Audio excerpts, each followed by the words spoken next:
चलिए बढ़ते हैं आगे। इजराइल और हमास के बीच हुए युद्ध के बाद अब यूएनएचआरसी ने खास सत्र बुलाया, एक प्रस्ताव पास किया जो गाजा और इजराइल में हुए हमले की जांच करेगा। खास बात यह है कि इजराइल जहां इस प्रस्ताव का खुलकर विरोध कर रहा है, तो वहीं ज्यादातर देशों ने इस प्रस्ताव को पास कर दिया। ऐसे में ये मामला शांत होने के बजाय और भी ज्यादा बढ़ सकता है।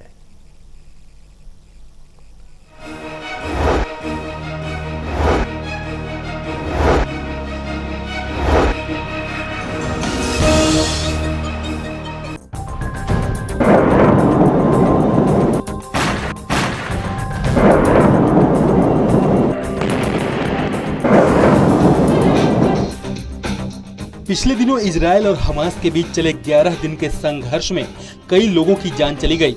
एक रिपोर्ट के मुताबिक इन 11 दिनों तक चले इस संघर्ष में गजा में कम से कम 248 लोगों की मौत हो गई, जिनमें 66 बच्चे और 39 महिलाएं भी शामिल हैं।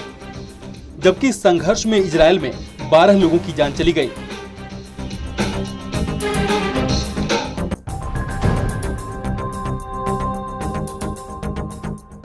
अब इस युद्ध को लेकर जिनेवा में संयुक्त राष्ट्र की बैठक में यूएनएचआरसी यानी कि संयुक्त राष्ट्र मानवाधिकार परिषद में एक खास सत्र बुलाकर एक प्रस्ताव को पास किया गया है।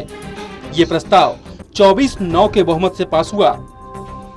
अब समझना होगा कि ये प्रस्ताव है क्या, जिसे 24-9 जैसे बड़े बहुमत से पास कर दिया गया। इस प्रस्ताव के मुताबिक 11 दिनों तक चले हिंसक संघर्ष की जांच होगी। अस्थिरता, हिंसक संघर्ष के बचाव, भेदभाव और दमन की भी जांच होगी। मानवाधिकारों के उल्लंघन की भी जांच की जाएगी। इस प्रस्ताव के मुताबिक मानवाधिकार संस्था गजा में इजराइल और चरमपंथी संगठन हमास के बीच चले हिंसक संघर्ष युद्ध अपराध के तौर पर जांच करेगी।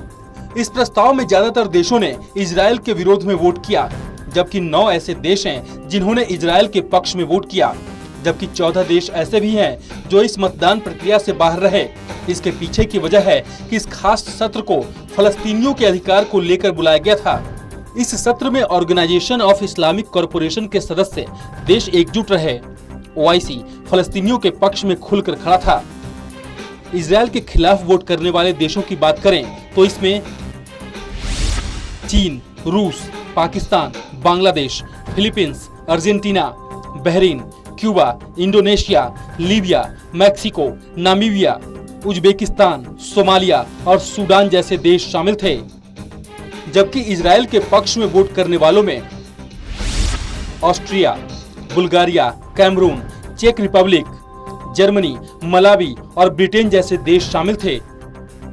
वहीं वोटिंग से बाहर रहने वाले देशों की अगर बात की जाए तो इसमें Bharat, France, Italy, Japan, Nepal, Netherlands, Poland, दक्षिण Korea, Fiji, Bahamas, Brazil, Denmark, Togo और यूक्रेन जैसे देश शामिल थे।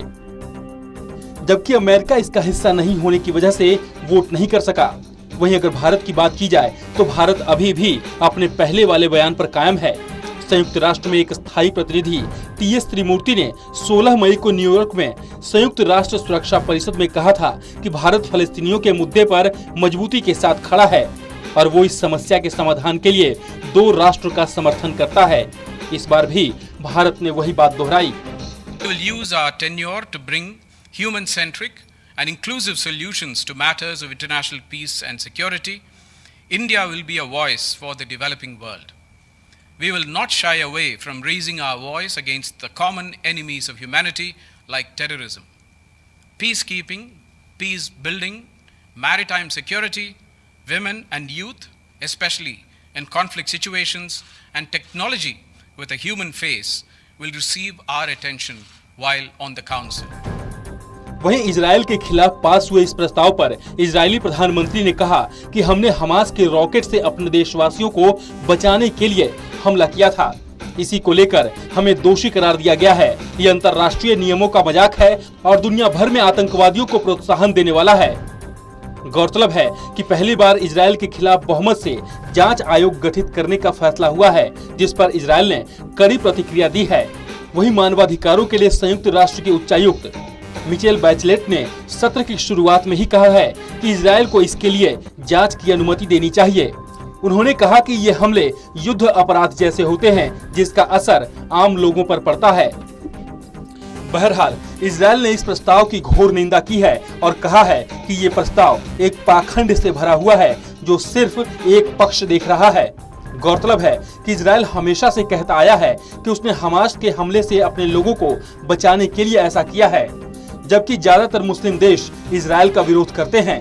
अब ऐसे में आने वाले समय में इजरायल की मुश्किल बढ़ सकती है, क्योंकि तमाम ओआईसी के सदस्य देश खुलकर इजरायल का विरोध कर रहे हैं। ऊपर से कई ऐसे मुद्दे हैं जो इजरायल की मुश्किल बढ़ा सकती है।